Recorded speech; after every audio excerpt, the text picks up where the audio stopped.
sakė turka, nes jinai buvo pasikeitus. Ir ten važiavo pirma juosta iš tos pusės, o tas Opelis važiavo iš šitos pusės į tą pusę antrąją juostą.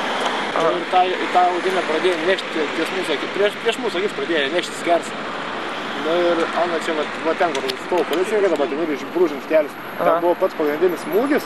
Aišku, tas Opelis dar irgi sukosi pirmą juostą, bandė išvengti smūgį. Ir Opeliui gali į priekinį sparną, o Audinį su keleivio pusės sparnu.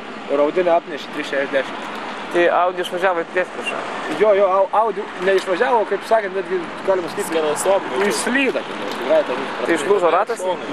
Ratai viskas normaliai, bet sakau, ką buvo keistas guolis. Tai dabar sakė, tai užblokavo ratą gal tada? Nežinosi dabar, jau reikia. O sužeistų čia buvo? Buvo, tas tame Opelį, kur sėdėjo, tai čia kažkas koja buvo ten, nes jam iš vis buvo kojas iš paklausų prispaustas, bet ten negiliai, nes pats nuėjo. O šitam tai buvo prieš kelias savaitės blužnis išoperuoti, tai dabar silpna pasidarė, pradėjo kurtėti, reikėtų daktarai įsigado atėjo greituoju, kad nebūtų kas man strūkė dar kažkas tai išvėjo. Mes buvo irgi.